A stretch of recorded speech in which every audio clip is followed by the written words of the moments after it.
and welcome to our webinar. Thank you so much for joining us today. I'm Peggy McGuire. I'm the president of the Cambia Health Foundation.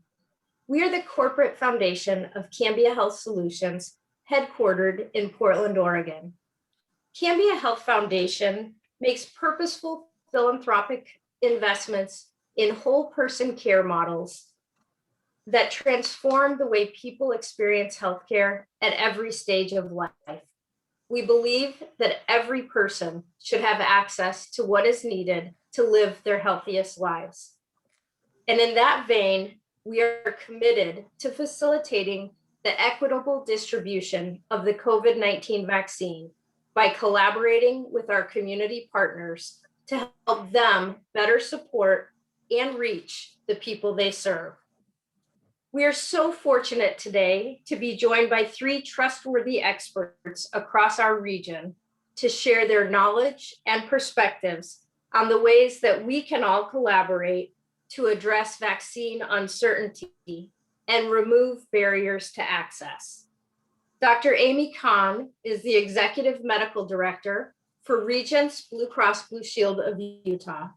With extensive experience in population health, coordinated care management, and developing high-performance provider networks, Dr. Kahn leads medical cost and quality stewardship activities for Regence. Dr. Laura Byerly is the medical director of the Virginia Garcia Medical Center in Oregon. She joined Virginia Garcia in 1994. I'm told that Laura always wanted to be a doctor ever since she was in the 5th grade. And over the years, she decided she wanted to apply her knowledge and her medical degree to helping serve people who might otherwise have trouble accessing care. Yvonne Ketchum Ward is the CEO of the Idaho Primary Care Association, or the IPCA, and the Community Health Center Network of Idaho, which is managed by the IPCA. Her role is to support the community health centers that really serve the most vulnerable people in our communities. I want to thank you all for joining us. I know we're going to have a very rich conversation, and the time will go very fast. To get us started, I will be inviting each of the panelists to share brief opening statements about their work, and that will lay a framework for our moderated discussion. After the moderated discussion, we'll try to leave some time at the end for Q&A from the audience. So please be thinking of your questions as you listen to our speakers and type your questions into the chat. We'll be monitoring the chat function and then bringing your questions forward. I want to note at the beginning that this session is being recorded and will be available on the Cambia Health Foundation website. Now, with no further ado, we're going to get started. We'll start with Dr. Kahn. She will be followed by Dr. Byerly, and certainly last but not least, we will hear from Yvonne Ketchum Ward. Thank you so much for joining us, and Dr. Kahn, take it away.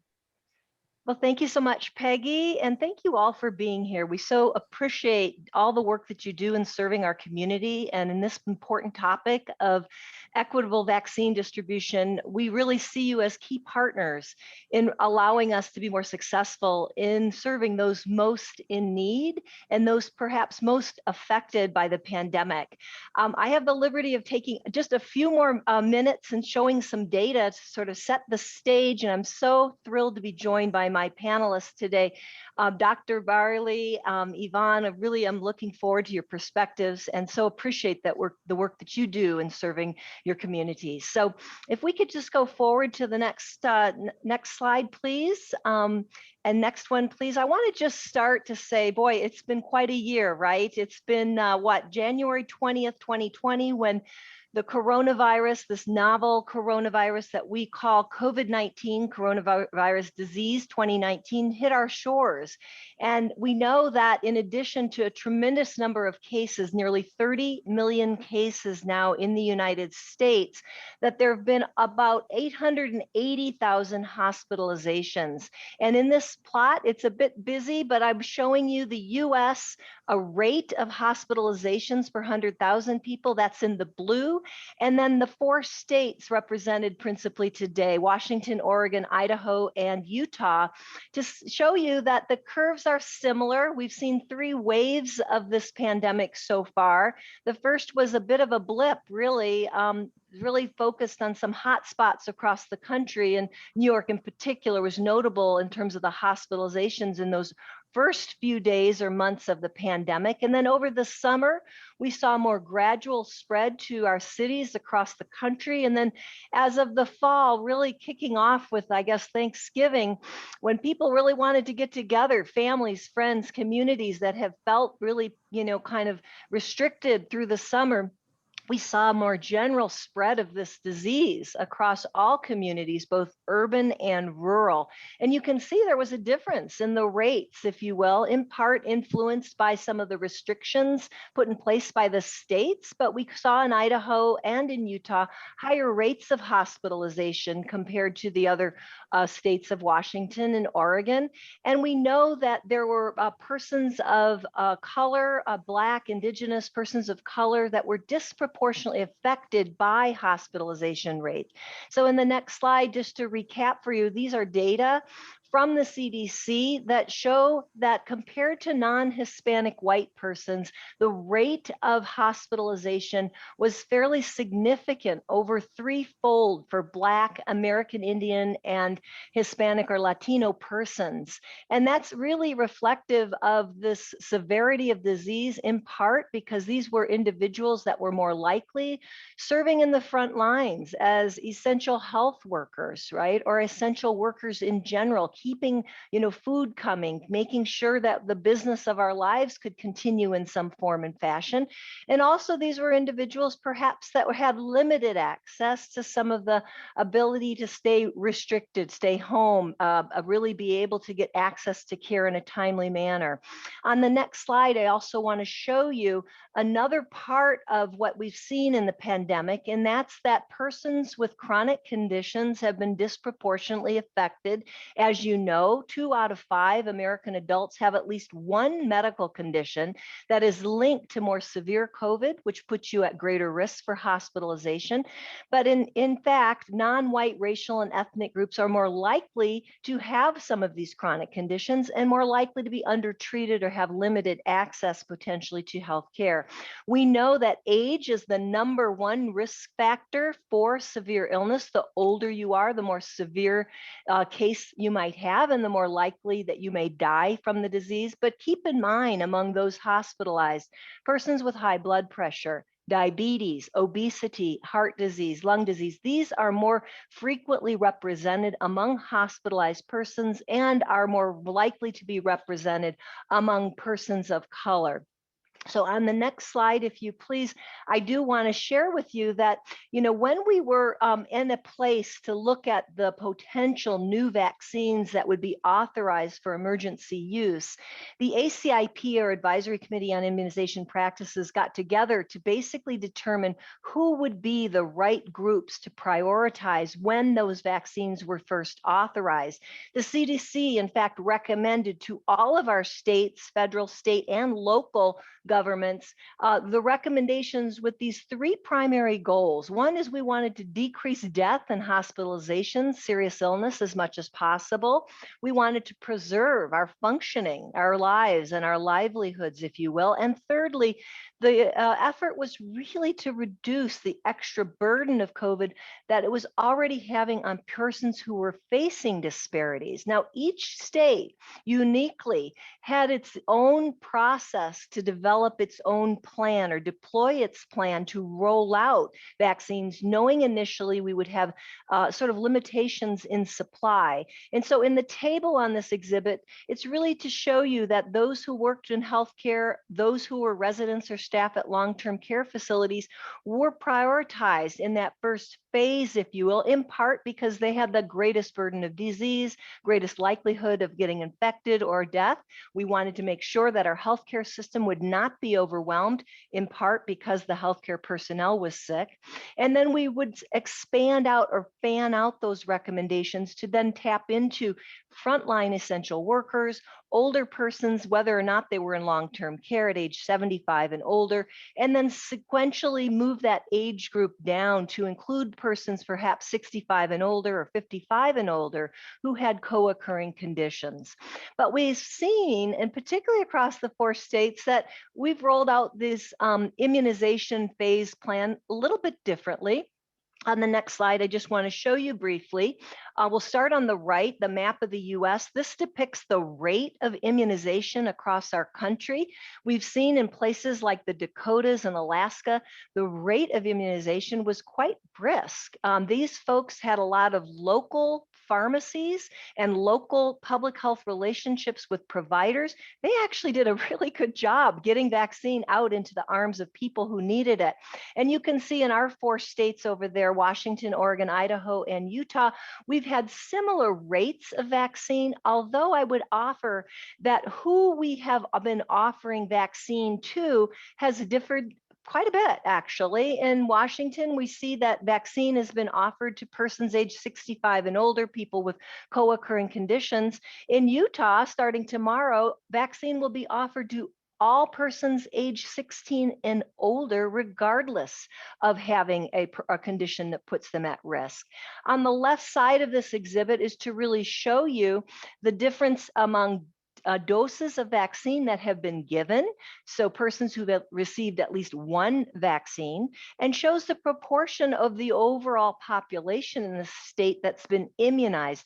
And that varies from a low of just under 10% in Utah to a high of about 14.5% in Washington. And we've seen that the proportion of people who've declined vaccine, who've not only just been hesitant, but frankly said, no, I'm not going to get it, has been higher in some of these states than others. So I think in part why Utah has now been offering it to age groups that are younger, if you will, is because we've had a number of persons in the population decline vaccine, even though they may have been in a group in which it was prioritized. I want to just shift quickly and maybe set the stage for our next 2 speakers a bit. On the next slide, please, just to show you that among Hispanic persons, there have been quite a bit of difference in the burden of disease and then the proportion of the Latino population who have at this point, at this date, been immunized. What you can see is across our 4 states, the percent of the population who are Hispanic is pretty similar, ranging from 13 to 14%. And if you look at the dark blue bar, that represents the proportion of those who are cases, right, that are represented among Hispanic persons. So we see that ranging from 20% to over 1/3 of the cases have occurred among Latino persons. And I think that's a very important piece, reflecting how this community of persons are often out circulating, working with the public, often doing those essential jobs, living in perhaps domiciles where there's many more people that are living there at home, and perhaps have that greater burden of chronic conditions that may put an individual at greater risk.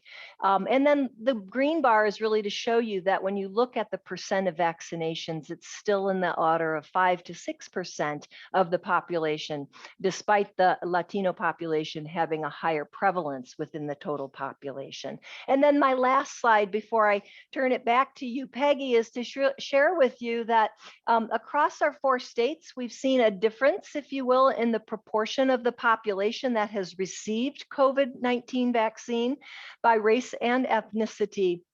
Among the non-Hispanic white population, we've seen that anywhere from 12% to 20% of the white population has received the COVID-19 vaccine.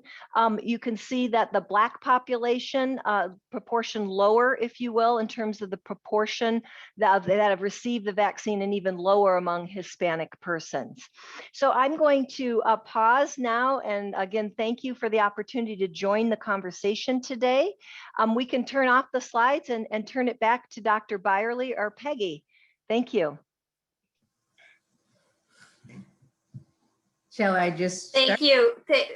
Sorry, thank you. I had trouble getting off mute. You'd think after a year I would be able to work that button, but I still struggle at times. Dr. Khan, thank you so much for that perspective, and especially for sharing the sobering data. As we turn to Dr. Byerly, I know that that data doesn't surprise you, and that you have really firsthand experience to share with us. So I'm, in your role as the medical director at Virginia Garcia, I'd be really appreciative if you share that experience and your perspective on the data that Dr. Khan has shared. Thank you. Okay. All right. So yeah, it's really interesting. So my experience has been through the experience of the Virginia Garcia Memorial Health Center. So we are west and south of Portland for our service area. We serve about 50,000 people. Typical health center deal. We've got behavioral health and mental health, clinical pharmacy and dispensing pharmacy and dental services along with primary care. We do some prenatal and hospital delivery care. We were poised, waiting to decide what to do. And the first case had to show up close to us. So once that did, we converted basically overnight from 5% telephone visits to 95% telephone visits. We started figuring out how we're going to test people. And what we were finding is that the community we served had a much higher rate, like 3 to 6 times the positivity rate, even without requiring symptoms or an exposure. And so we were just like breaking the rules. Like, I'm sorry, state health people, we're just going to test people because we need to test. We need to do this because they need the information to take care of their families. So that was a big part. We had to like fill our own little tubes with saline, and it was negotiate with the public health lab. And so that was hard, but we saw that it was much more prevalent in our community than the state in general. And so it seemed like the right thing to do to break those rules. And so then we kind of get into this new normal state of doing telephone visits, and we go along, and then the vaccine comes in. And so then we had shifted to have a mobile team that would do testing. And now we're shifting to have mobile teams that will do vaccines, as well as like 40%, 30 to 40% of our capacity is going to be dedicated to doing vaccines. We have a goal of 30,000 completed series. We've gotten 8,000 plus vaccines into people so far. And we've been talking to our community to figure out how to overcome what hesitance there is. And I think I'll talk more about that later. But so that's kind of my experience. We feel like we're never going to get to normal if we can't get our people vaccinated. So we've put our money where our mouth is on that one. Thank you. Thank you for all your work. And yes, we will get to the more depth in the Q&A portion. Let me turn it now to Yvonne to give us the perspective from Idaho. Thank you, Peggy. So we're the Association for the Federally Qualified Health Centers here in Idaho. We have over 200,000 patients in our clinics. Most of them, 82%, are below 200% of the federal poverty level. We're the safety net. So we serve 1 in 9 Idahoans, and they're very low income, and they have a lot of other conditions that we've had to manage through the pandemic. Not only to say that they didn't have a lot of technology available to them. So when we shifted to telehealth and others, it presented a challenge for us here in Idaho. And our job is to help the health centers navigate through things like the pandemic or Medicaid expansion or other issues here in Idaho. So it was a time of tremendous change for us. We do have some more urban areas like the Boise Valley, but we also have very, very rural areas. So we had to learn how to serve not only the patients who had access to telehealth, but those who did not and maybe had limited even transportation options. We have a lot of farming and agricultural, also a lot of food processing plants, and we have a lot of pride and secrecy. And so there was the wave of shame that went through if you got COVID, and then, you know, Sun Valley and the Ketchum area was a hot spot from the beginning. And even over the weekend, one of our towns was published as the highest percentage of COVID rate in the Idaho Falls area. So the challenges continue to exist, and our health centers continue to rise to the challenge, and be happy to speak more on some of those challenges we continue on. Thank you so much. Fascinating, the differences between the 4 states that we're talking about here, and especially the experience, the differences between rural and urban communities. I'm going to ask you to share a little bit about your experience working on the Idaho Governor's Vaccine Prioritization Task Force, and then give us your perspective on what are some of the challenges you see coming up next. So I have to say, it was a real honor to be able to serve and do that, and to hear the comments. It was also heartbreaking. We would receive over 200 pages of emails a week with people crying out, wanting the vaccine. So we had this real dichotomy of people who were desperate to get vaccinated, to get out of their house where they had been for a year, and then those who didn't even understand the process. Like, how do I get scheduled? I mean, if you think about it, if you're Joe Public and you want the vaccine and you don't know how to get there, that slows the process down. You can't get people through a filter when they don't even know where to go to get it started. So we did start with the CDC guidelines here in Idaho, and did healthcare workers and 65. I mean, the first part was pretty easy, but then you start getting to the real complicated, you know, what is it? Library workers? Should we put them on the front line? Should we do people incarcerated because of the congregate settings? And what we saw here was a real outcry from the comorbidities and the disabled. And we had a lot of physicians and other people in the medical community that were also help guiding those decisions. Ultimately, we did prioritize a number of people that were high risk. We really looked at the high risk folks and tried to get them in. And then we went into age group by high risk. It's a little easier to get people through the funnel. The challenge still continues to be getting the word out that you're eligible. Where can I go to get my vaccine? And how do you communicate correctly to people when they're ready? Like, I'm ready to go now, but then I can't get an appointment. And so I get discouraged and I just end up giving up.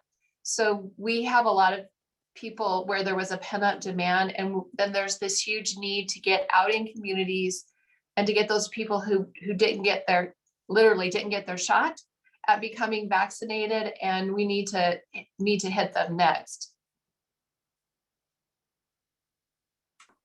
Thank you. Thank you so much. Dr. Byerly, you also served on a panel or a committee, the Western States Vaccine Safety Committee, which, you know, had a significant role in the process for approving vaccines and as the vaccines were developed. Can you share that, what it was like serving on that committee, and tell us, you know, whether we should be concerned about the speed at which these vaccines were developed? Okay. So it's a big long name, the Western States Scientific Safety Review Work Group. So it was composed of representatives from Washington, Oregon, California, and Nevada. So we pulled in a bunch of people who are very, you know, like vaccine researchers, go on the FDA advisory or CDC advisory panels around, except, you know, getting back new vaccines on, or making the recommendations about how to use them. So the group there was no collecting of additional data. It was really people familiar with the process and familiar with like my role is I'm a medical director at a clinic that is doing so many vaccines that we come to mind when the state thinks about vaccines. So they asked people from our clinic to participate in this committee. So it's looking at the process, looking at the data, making sure that there was no unusual process in either at the CDC or at the FDA for the emergency authorization. So the idea is that each vaccine as it comes up, this group will sort of watch what happens and make sure that the usual processes when it's been a big, long 10-year development process, that nothing is different in the process.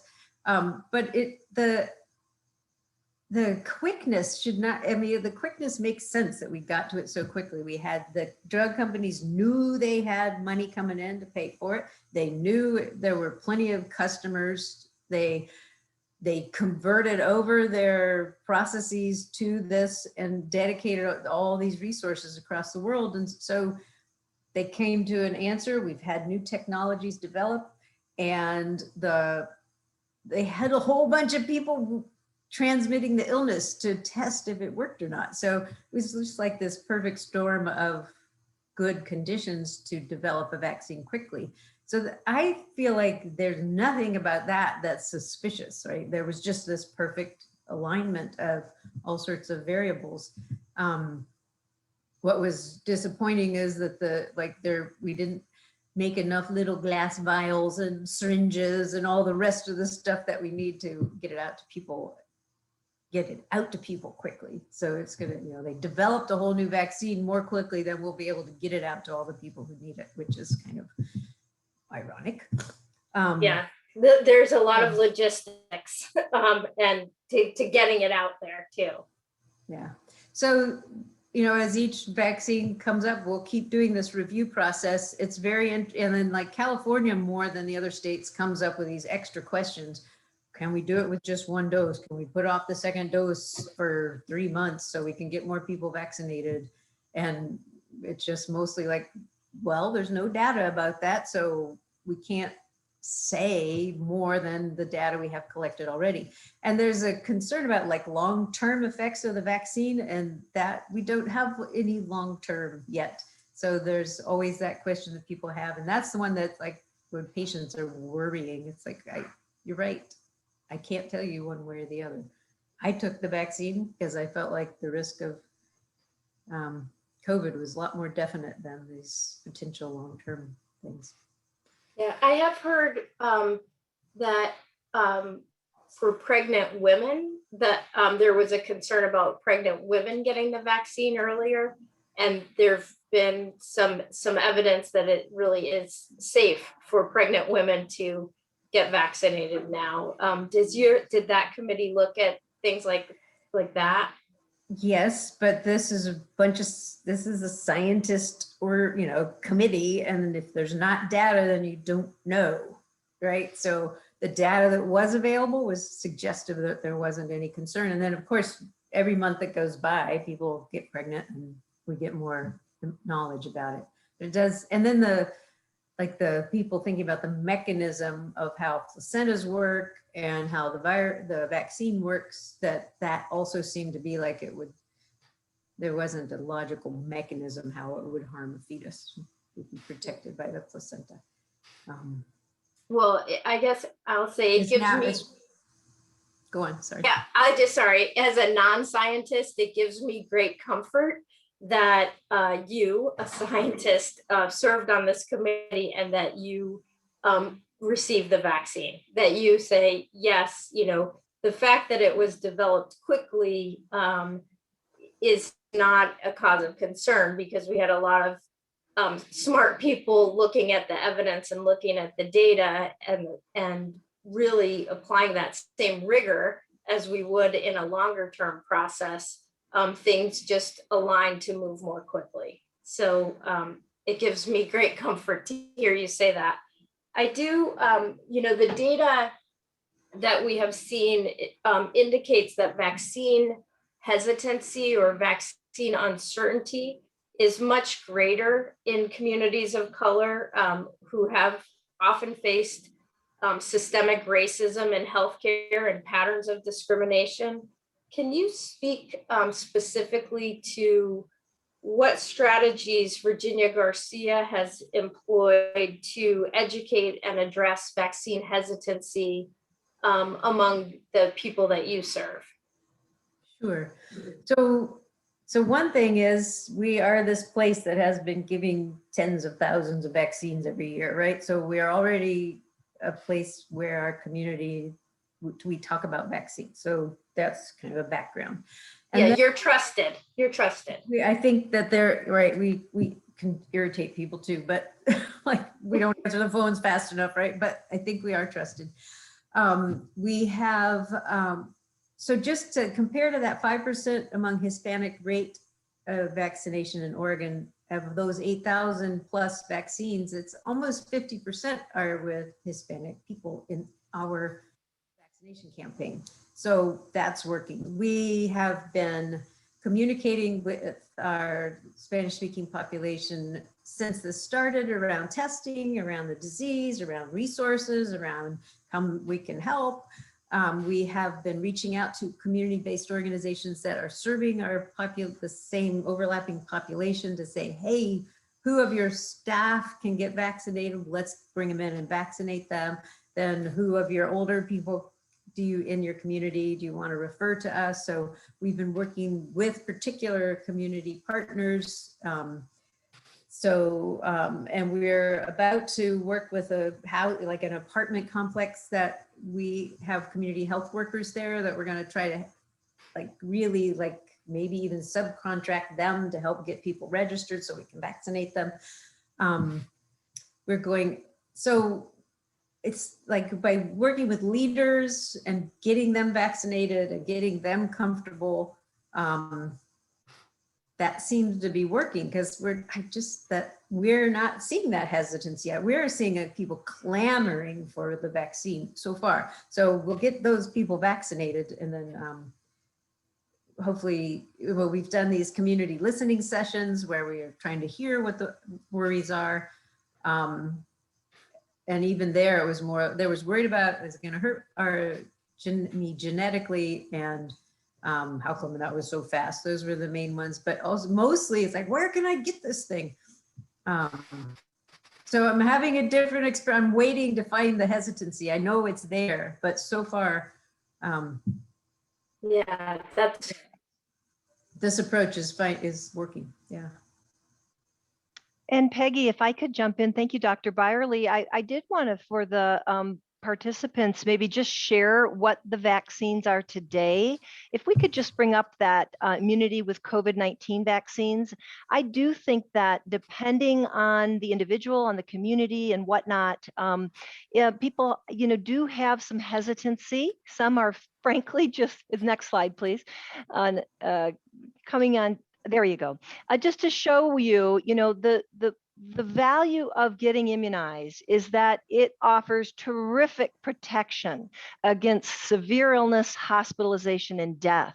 And now with over 543,000 deaths across the United States, I know that those that people that you serve in your community have been personally affected. I think that, the grief has been untold so far. I mean, we know that it's affected everything in people's lives this past year. And at this juncture, we see some light at the end of the tunnel, but we know the, terrific hardship that the pandemic has created. So in addition to protecting people from, again, serious illness, hospitalization, and death, those who've been naturally infected will also get a booster from the immunization to help further protect them from by developing more robust immune response. And I think that's important. Dr. Byerly, I really appreciate your comment that we simply don't know. We haven't lived with this novel virus long enough to know everything about it, but we do appreciate that conferring longer term immunity is important for us to stay protected. And by building herd immunity, which essentially is to tamp down the viral spread across the community to decrease the person-to-person transmission, we are definitely going to see a reprieve. Of course, we know, fortunately, we have 3 vaccines now that have been authorized for emergency use. The first 2 were reviewed in December. The Moderna and Pfizer vaccines, they are 2-shot vaccines, but they do require some special handling in terms of keeping them at colder temperatures for storage and whatnot. And the newest arrival in February was this J&J vaccine, which is a 1-shot vaccine that doesn't require such stringent cold storage requirements, which allows it to be much more accessible, say, to rural locations, maybe to, immunize some homeless persons, people in whom we might deploy a mobile unit to get immunized. All 3 of these have shown to have significant reduction in severe illness, preventing death and hospitalization. And I often get a question about, well, which one should I get? And I say, whichever one you can, right? The sooner we can achieve that herd immunity, the better for everyone. And we know that there may be some additional vaccines that'll be authorized, but we want to assure the population that's being served that these have been shown to be safe. The rigor, if you will, Peggy, that went into the trials was fairly significant to allow the FDA to approve them based on emergency authorization. And so if you will go on to the next slide, I did want to at least offer relative to the vaccines that, we've seen and heard in the community that there's some variants that have arrived on our shores. They have been reported across our state. Now, I want to just mention to you that for persons who are infected, we can get a viral test, but those who are getting those viral tests don't necessarily have their actual virus sequenced. So across our 4 states and the whole country, we are more rapidly sequencing the virus that is infecting individuals to determine if the strain is one of these variants. But the good news so far has shown that, yes, we have some of these variants, but that getting fully immunized with the 2-dose messenger RNA vaccines or that single dose has shown that the vaccines are effective. So I really think this is a very dynamic time. We must directly address concerns around safety or hesitancy. Absolutely understand that these vaccines weren't just developed in the context of the novel coronavirus we're seeing now, but for a couple decades, these platforms have been studied for everything from the first SARS coronavirus pandemic in the early 2000s to the MERS pandemic, to looking at things like Zika, right? And Ebola and some of the respiratory viruses. So these are platforms that we've been looking at for other diseases. But of course, this is what we're dealing with now, which has really provided sort of this momentum to provide and explore and work collaboratively again with public and private partnerships to develop a vaccine that is effective, not just for here, for us in the States, but around the globe as well. So I did want to share those, 2 slides around the variants at this point. And certainly, pause to see if there are additional questions about it. I think the more that we can acknowledge that people are maybe hesitant about having the sore arm, which occurs pretty commonly, or maybe feeling a little flu-like for a couple days at most. The fact is we continue to collect safety data and will so for the next several years. That's a robust effort that's been, again, part of the CDC's safety monitoring, as well as the monitoring for the manufacturers and for other agencies that are collaborating to identify, are there rare events that might be linked to this? Now we've got millions of doses, right, that have gone in. 81 million people have received at least one vaccine. That's 1 out of 5 Americans have received at least 1 dose of this vaccine. So I think it's a really ample time for us to start, is there a problem or not? So far, these are very effective in preventing the ongoing spread and reducing the chance of severe illness. So thank you for that opportunity to share the information with you. Yeah, thank you, Dr. Khan. Wonderful information. I think at the outset you said in Utah that people 16 and up are now eligible for the vaccine. And I want to present a scenario to you and invite your co-panelists to respond as well. You know, what do you say to that 18-year-old who says, you know, I'm not really at risk for getting a severe case of COVID, and I'm suspicious about this vaccine and how fast it was developed, and I don't really see and we don't know the long-term consequences, XYZ, whatever their concerns are. How do you respond to that individual? Right. So this, by the way, I have an older teen myself, so I can appreciate the question and the likelihood that this is a segment of our population who feel a bit invincible, right? They want to just get out and live their lives.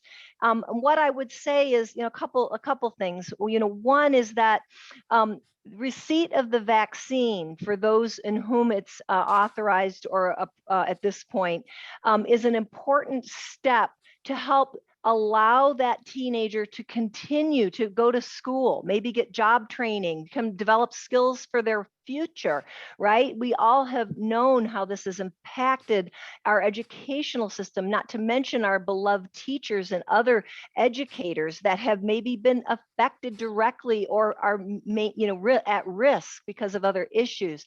I also would say to that teen, and this is again something very near and dear to my world right now, is that we've got family members with very serious illnesses, cancer diagnoses, who are immunocompromised.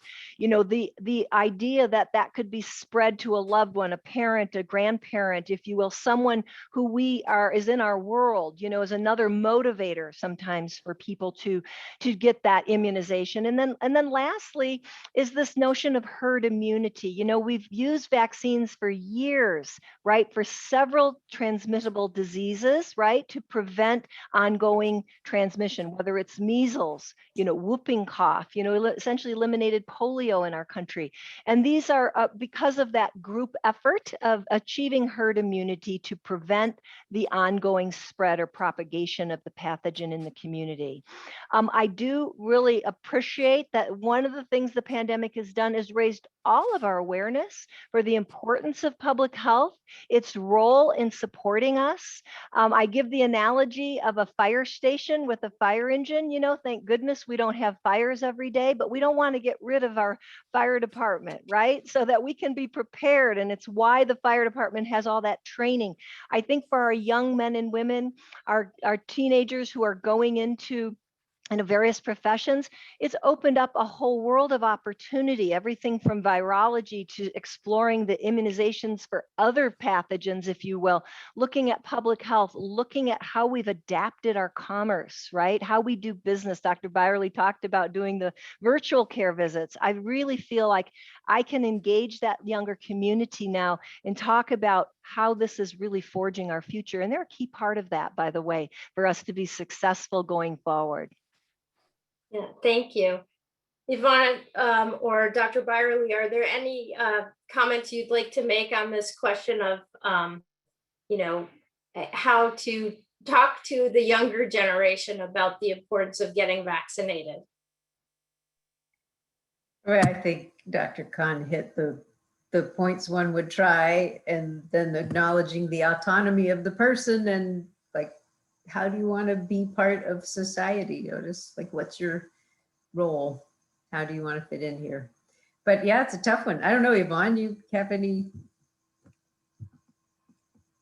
I don't know. Yeah, some people are going to say no, and there's no talking them into it, but yeah. Yeah.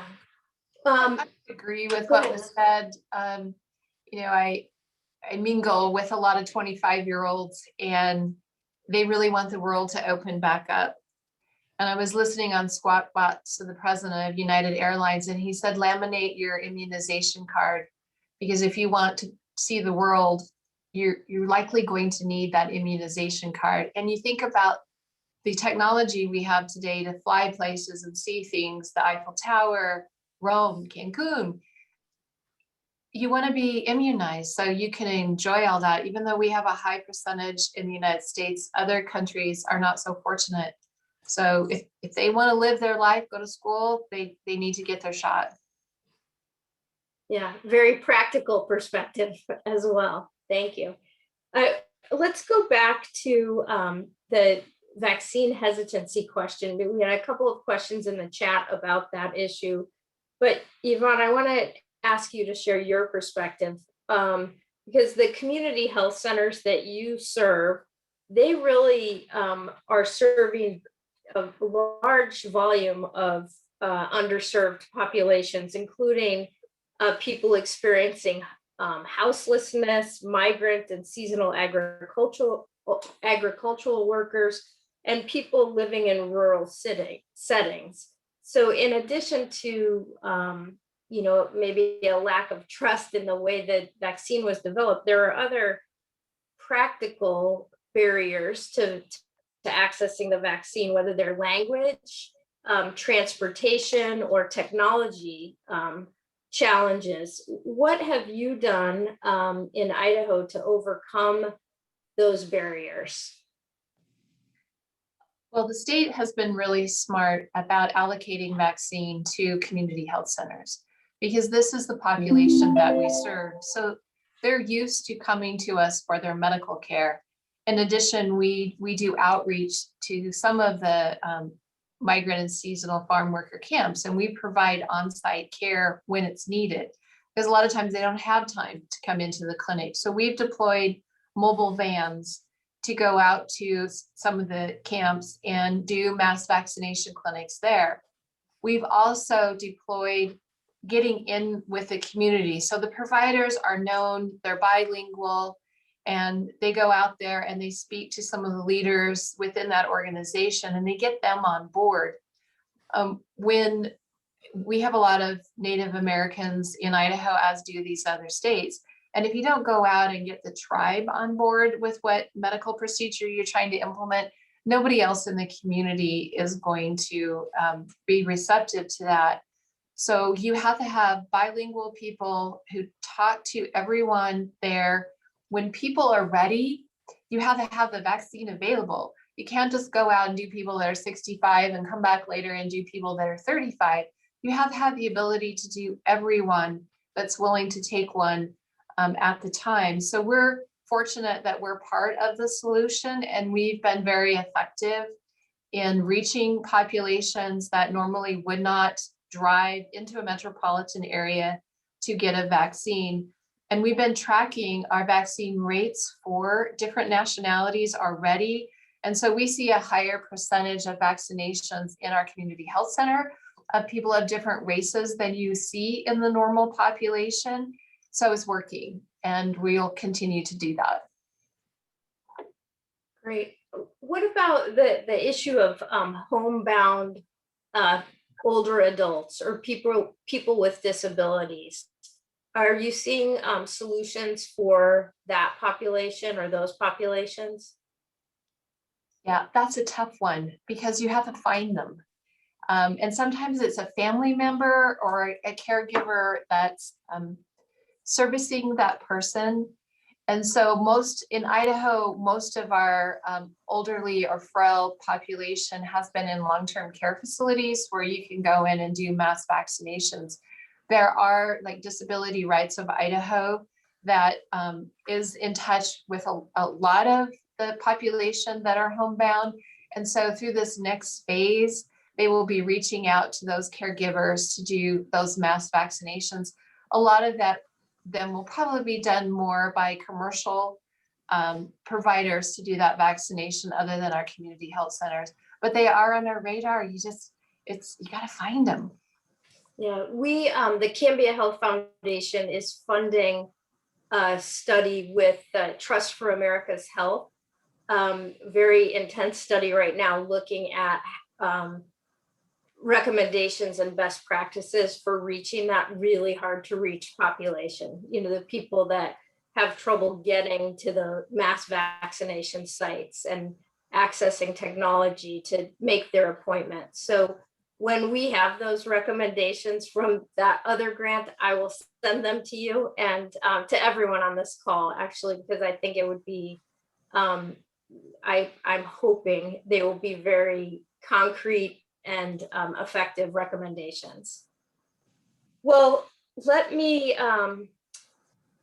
we just have a couple more minutes, about 10 more minutes, and I want to ask Dr. Byerly to share your opinion about how community nonprofits can work together with community health centers to get the vaccines distributed. I know that you mentioned community health workers, but what about other community-based organizations? How do you see a network of organizations coming together to support vaccination? So you mentioned, Yvonne, you mentioned the migrant farm worker housing. So we'll go out to the camps with our services, but we also work with the Farm Worker Association. So those guys help connect us and are like a conduit for people who are interested. We're going to the nurseries where there's a lot of Latino workers, and we are talking with their on-site health people to arrange like a vaccination day where we're going to go there. We're working with I can't, just like the Korean consulate, and we're reserving 40 slots for them to bring a whole bunch of people over, with making sure there are translators there and everybody present at the same time. So we're trying to leverage our existing partnerships with people we've already been working with to figure out how. It's like this registering people is like the biggest barrier at this point. So how do we get people registered? So we get these organizations to help collect all the information. We're trying to put the information that our state vaccine registry wants. So that just is more than just their name and date of birth, right? There's more stuff. So that's what, trying to get groups that have, so people trust us in some ways around healthcare, and then they've got these other groups that they trust, and then trying to connect those together to bring in streams of people. And we've done vaccine outreach events at churches. We're going to probably do that some more. I think I'm hitting your questions, like just leveraging the interest that's there, and then, yeah, to the hesitancy, we're trying to collect information to present information that just chips away at that. And the more people that get in the community. So one thing we did was we advocated like crazy with the state to say, we need to vaccinate all of our patients, not just all these categories little by little. Our patients keep, they're like 3 to 6 times as positive. We need to get going on them ASAP. And we finally got permission to do that. So the more people get vaccinated and are okay, then the other people who are a little more scared, they get less scared. And everybody, like I'm working the parking lot at our vaccine events, and everyone is a little anxious going in, right? So the people who are just a little more anxious than them aren't there. So as the anxious people go in and say, it's okay, then their mother, brother, aunt, uncle, whatever, they'll say, okay, I think I'll try it. So I think for us, the breakthrough of just getting more people vaccinated is going to be part of what works too. Yes. So, and what President Biden now says the country will be vaccinated at a significantly faster rate than we originally anticipated. Do you all feel that's realistic? That gives me so much hope as someone who's waiting my turn. The fact that we have a president who's saying we're going to get this done, faster, and every American who wants a vaccine will have access to one. That truly does give me so much hope. And I know that we will work together to address those barriers, but do you think that's realistic? Does that give you hope? Let's start with you, Yvonne. It does give me hope. because there's a sense of scarcity right now, kind of like we had toilet paper a year ago. Like everybody wants it. Where is it? Can I have it? And if we don't get it to them now, we may lose them. And so this mass push to get them in arms, to me, is going to be a real benefit. So I agree with that. And the sooner we can get it out to people before they start spreading out, right? Summer's coming, and so you're going to lose people naturally through going back to college or whatever. Let's get it done. Let's get it done now. And it was one of the huge problems was getting enough vaccine in Idaho. That's why we had to be so tight on the prioritization of those groups. But now that more is coming and J&J is coming so that we can do the one shot and be done, we're going to see a lot more people get in the pipeline. I'm super excited. Yeah, me too. I'd like to Dr. just, Khan? piggyback on that. Yvonne, thank you so much for mentioning that. I think there's something to be said about the momentum. Definitely, we want to embrace the entire family, the entire community. We don't want a family to come in and say, okay, you can get it, but you can't wait a few more weeks. I mean, they're not coming back for that, right? So it's really to say, we want to protect your whole family or your community, your religious community. Maybe it's a homeless encampment. Maybe it's a recovery home or what have you. So I think there's something about making sure that we are really embracing individuals within their group, but also think about it this way, the most interest is going to be greater when we see a lot more cases, right?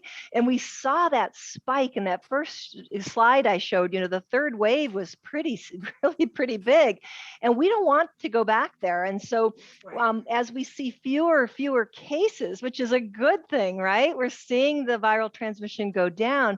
We don't want people to think, well, it's going away. I don't need this. And so it's really about being swift and comprehensive, obviously being, very respectful and acknowledging there are reservations, making sure we dispel those myths. I mean, myths such as like you're going to get reprogrammed, or this is a DNA virus, or you're going to get infected with the COVID, all those things that are not true, making sure that we're clear in our communication to clarify the safety and effectiveness, and also acknowledge that there have been some harms for some of the communities in the past, right? There have been health inequities, there have been mistreatments, that perhaps our legacy, I think of that relative to, say, our American Indian communities or Black communities that may actually have some real reasons to not necessarily be trusting of the healthcare system.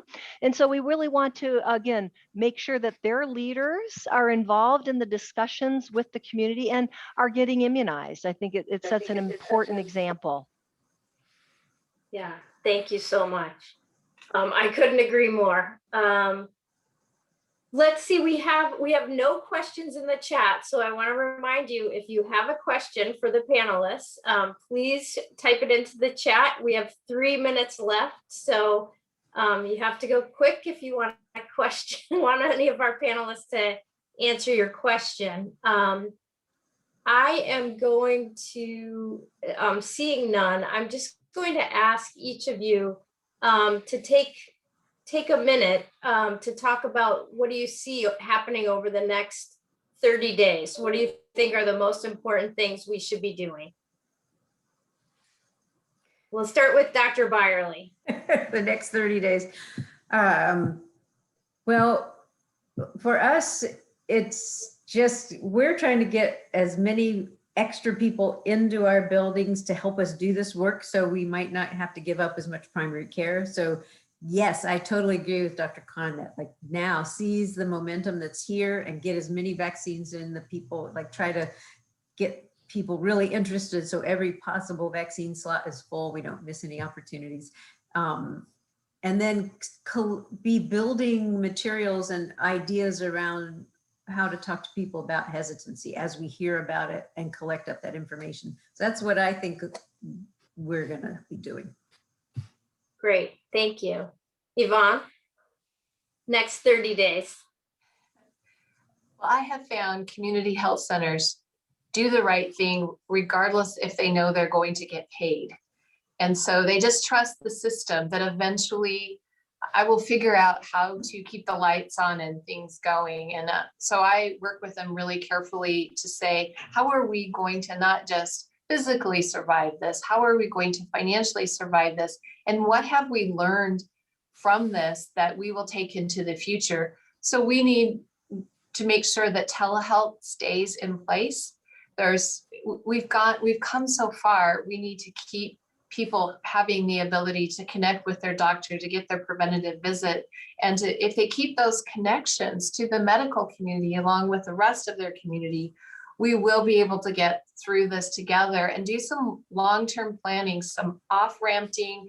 And if we get another surge or variants this fall, be able to ramp back up. So we can't just say it's over. We need to keep documenting what we've done and figure out how we continue to move forward with the future, keeping in place those things that are working really well, and other stuff, we can probably let that slide, but we need to really work hard for the things that have happened that are good and keep those in place. Thank you, Yvonne. Dr. Khan, the last word goes to you. Thank you. I think the next 30 days are really about staying the course. You know, vaccines are a huge part of the story and our success through this pandemic, but they're just one part. I think we need to continue to be kind, respectful, and flexible with each other, upholding our whole community, and remember those things that we've learned, you know, the importance of still wearing a mask in some settings, you know, staying physically distanced or avoiding real big crowds where there is maybe a mix of people who might be transmitting infection. And then ultimately, you know, the mask wearing is, you know, perhaps some of our, you know, maybe the new thing that we're going to be thinking about in the future. This is not going to be the last time we see a pathogen. So I do think staying the course and supporting each other with a lot of kindness and patience and flexibility are going to be key. Thank you. That is a perfect note to end on. Thank you all for joining us. We appreciate your expertise and your commitment, and really sharing your knowledge with us today. Thank you so much, and take care. Bye-bye.